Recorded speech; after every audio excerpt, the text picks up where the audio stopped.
స్రవంతిని పెళ్లి చేసుకోవడానికి ఒప్పుకున్నావా? చెప్పు నాన్నా, ఒప్పుకున్నావా?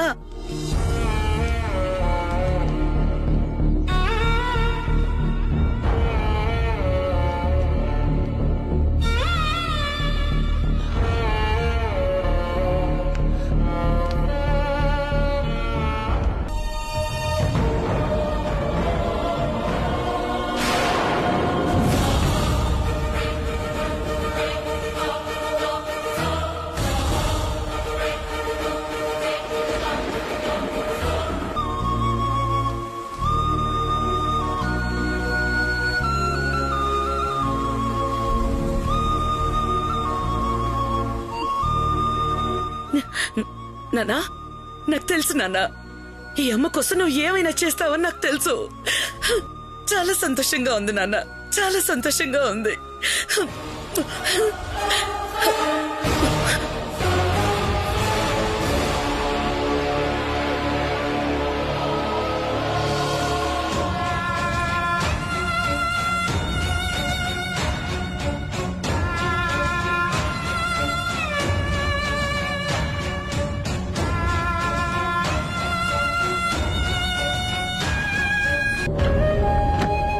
స్రవంతి, విన్నావా? బావేమన్నాడో విన్నావా? నిన్ను పెళ్లి చేసుకోవడానికి ఒప్పుకున్నాడు.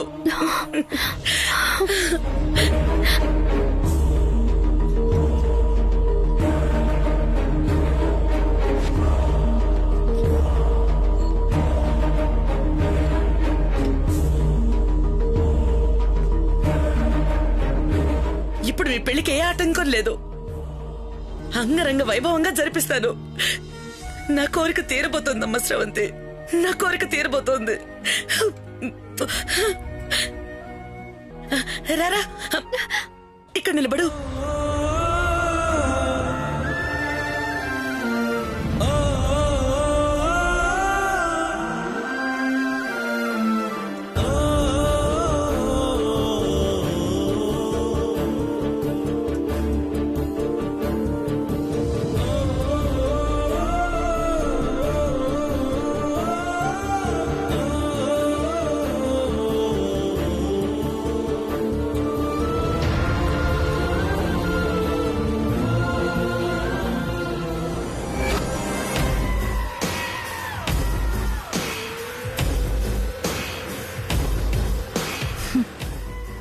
నావాడు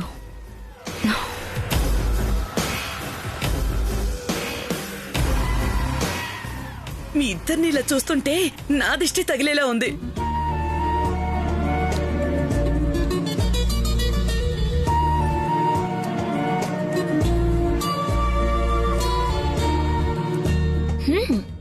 కంగ్రాచులేషన్స్ రేవంతి, అనుకున్నది సాధించావు. థ్యాంక్స్ అక్క. ఈ దేవాంశ్ ఏదో పట్టుబడతాడనుకుంటే ఇలా ఒప్పేసుకున్నాడేంటి? ఇదే మంచి ఛాన్స్ ఇద్దరు పెళ్ళాలనుకున్నాడా ఏంటి? చచా, తమ్ముడు మనలాంటి వాడు కాదు. ఇప్పుడు ఈ పెళ్లి జరిగిపోతే నా పరిస్థితి ఏంటి? స్రవంతి మీద చాలా ఆశలు పెట్టుకున్నానే. అసలు దేవాంశ్ మనస్ఫూర్తిగానే ఒప్పుకున్నాడా? రే దేవా, నువ్వు మనస్ఫూర్తిగానే ఒప్పుకుంటున్నావు కదా? ఎవరి బలవంతం లేదు కదా?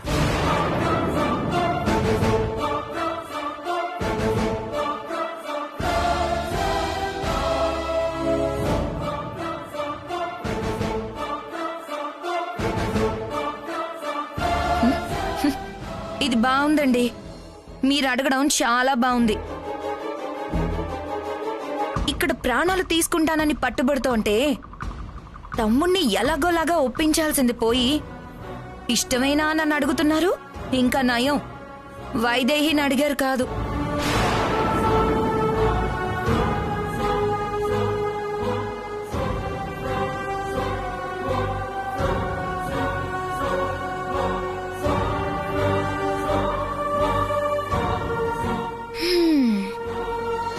పాపం వైదేహిని చూడండి.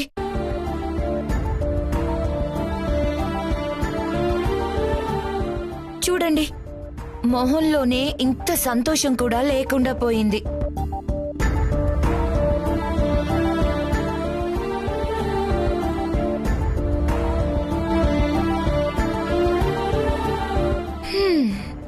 తప్పదు వైదేహి. నీకు కష్టమైనా ఇష్టం లేకపోయినా ఒప్పుకోక తప్పదు. అత్తయ్య గారి కోసం దేవాంశ్ తీసుకున్న నిర్ణయానికి నువ్వు తలొంచక తప్పదు. వదిన ఆపుతావా?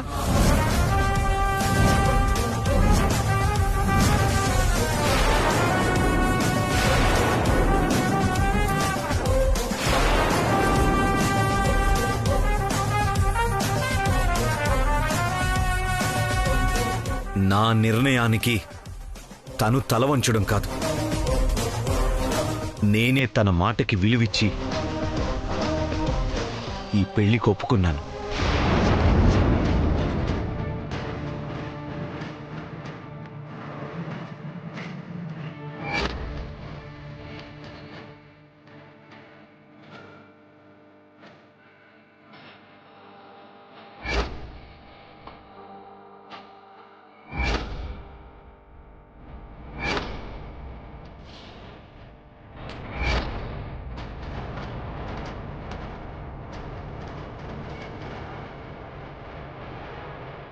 నాకు స్రవంతిని పెళ్లి చేసుకోవడం ఇష్టం లేదు.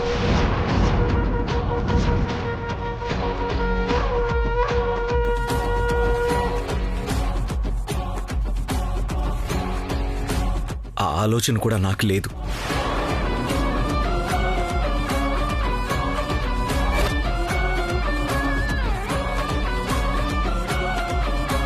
అయినా ఎందుకు ఒప్పుకున్నానో తెలుసా? పెళ్లి చేసుకోమని వైదేహి పట్టుబట్టింది కాబట్టి.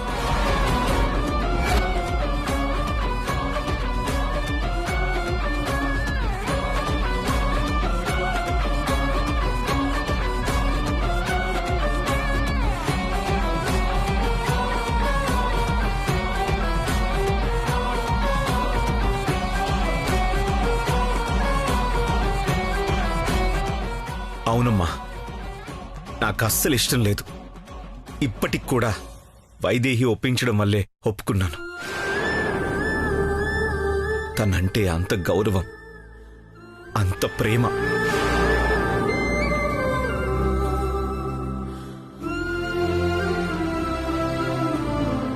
తను అడిగితే ప్రాణాలే ఇచ్చేస్తానమ్మా. 3 ముళ్ళు వేయలేనా? వేసేస్తాను.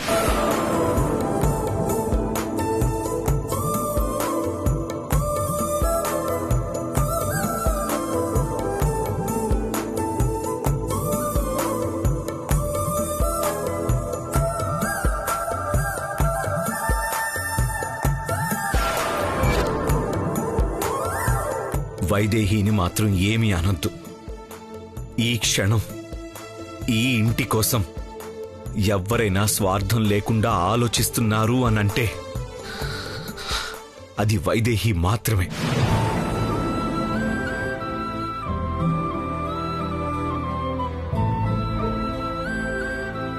తనని అనే హక్కు ఎవ్వరికీ లేదు.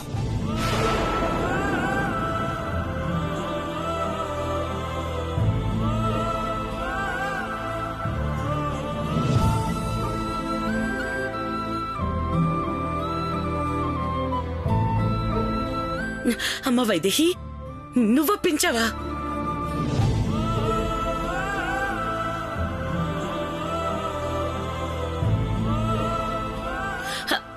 నాకు తెలుసమ్మా, నీ మనసు చాలా మంచిది. అసలు స్రవంతిని ఇంటికి తీసుకొచ్చిందే నువ్వు కదా. స్రవంతికి అన్యాయం జరుగుతుంటే నువ్వు చూస్తూ ఊరుకుంటావా? చాలా మంచి పని చేశావు. యాండి, మీరేం మాట్లాడరేంటండి? మాట్లాడేదేముంది కౌసల్య, అంతా అనుకున్నట్టే జరుగుతోంది. నువ్వు సంతోషంగానే ఉన్నావు కదా? సంతోషమేనండి. ఇప్పుడు ముందు పెళ్లి గురించి ఆలోచించాలి.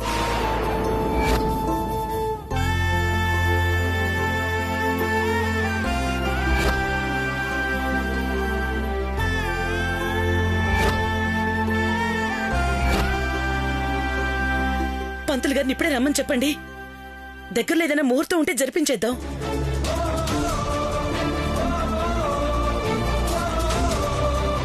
సరే కౌసల్య, ఉదయాన్నే పంతులుగాని రమ్మని చెప్తాను.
అమ్మాయిది అబ్బాయిది జాతకం చూసి మంచి ముహూర్తం పెట్టండి పంతులు గారు.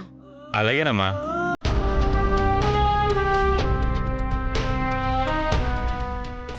ఈవిడికి వారసుల గోలేంటో. ఏదైతే ఏంటి, ఈవిడ వారసుల గురించి ఆలోచించడం వల్లే దేవాంశు పెళ్లి కొప్పుకున్నాడు. కానీ ఒక్క విషయం మాత్రం అర్థం కావటం లేదు.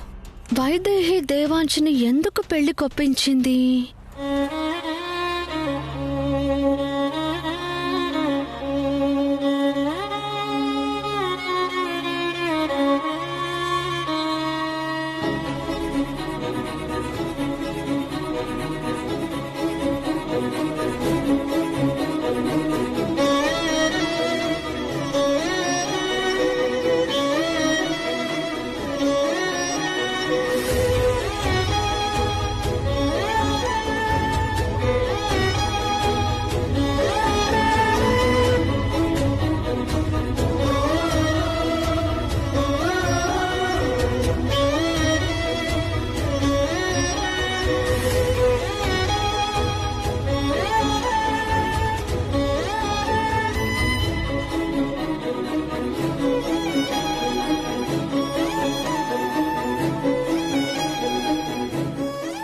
అమ్మా, పెళ్ళంటున్నారు. చుట్టాల్ని బంధువుల్ని పిలుచుకోవాలి, ఏర్పాట్లవి చేసుకోవాలి. ముహూర్తం చూస్తే మరీ దగ్గరలోనే ఉంది. ఏర్పాట్ల గురించి మీరు మర్చిపోండి. ఎంత దగ్గరలో అయినా పర్వాలేదు, ముహూర్తం పెట్టండి చాలు. ఎల్లుండి ఉదయం 9:30 గంటలకు దివ్యమైన ముహూర్తం ఉందమ్మా. అది తప్పితే 4 నెలల వరకు ముహూర్తం లేదు.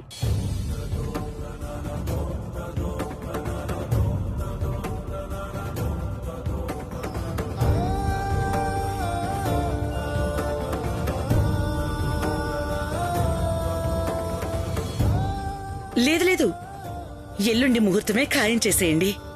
ఏమండి, మీరే ఉంటారు? అలాగే కౌసల్య.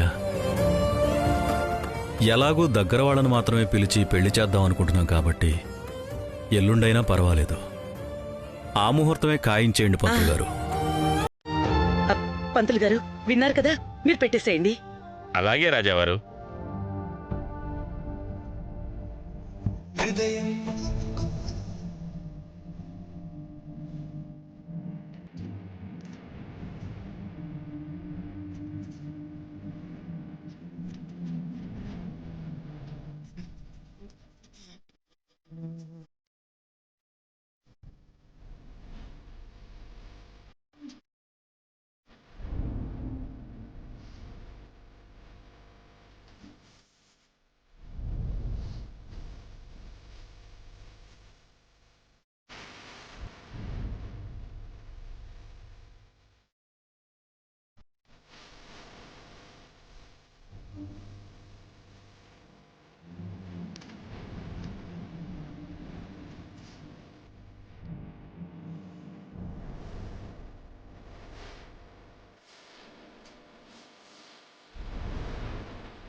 ఎల్లుండి ఉదయం 11:30 శుభముహూర్తం.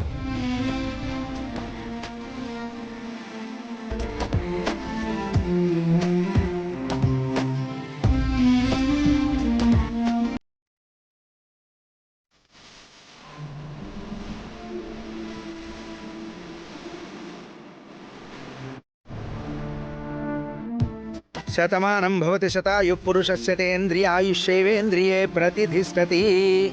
ఆయుష్మాన్ భవ, మనోవాంఛా ఫలసిద్ధిరస్తు.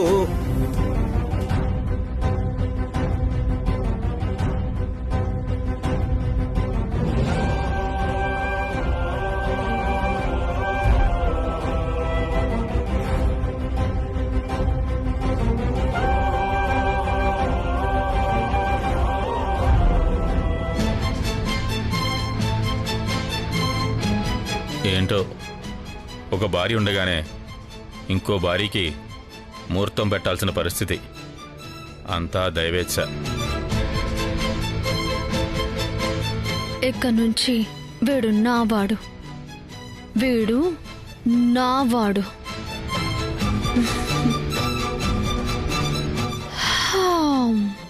రాజాగారు, నేను వెళ్ళొస్తాను. మంచిదండి. అమ్మ స్రవంతి, ఇచ్చుసావా? నీకు మీ బావకి పెళ్లి.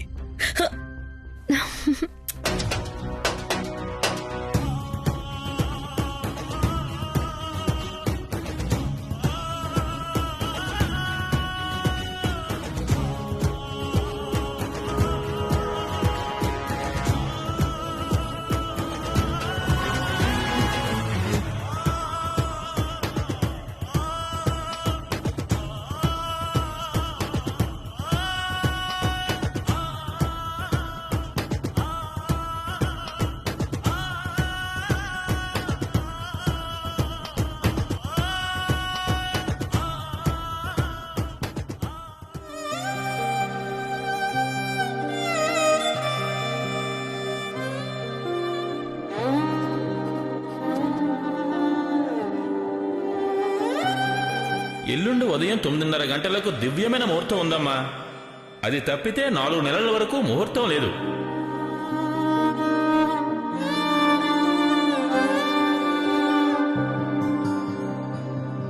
ఎల్లుండి ఉదయం 11:30 శుభముహూర్తం.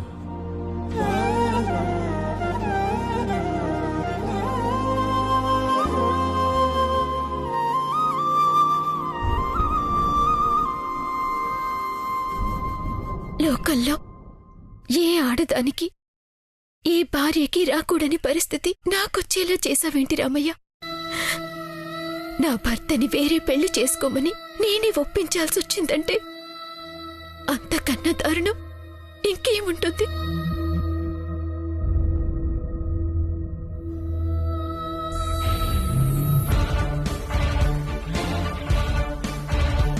వైదేహి,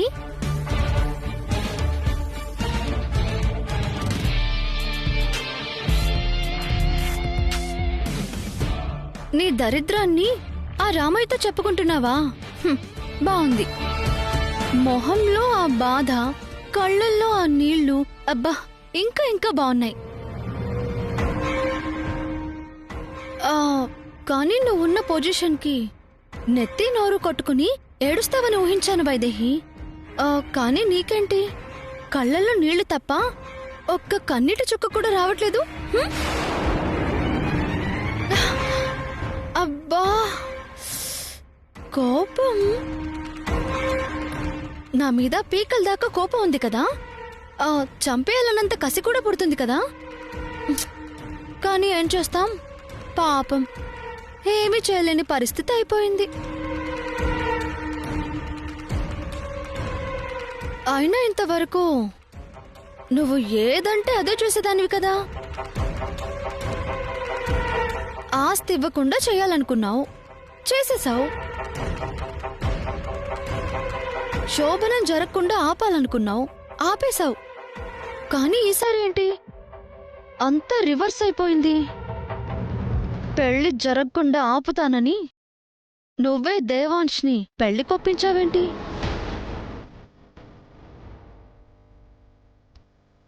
కౌసల్య ఆగు.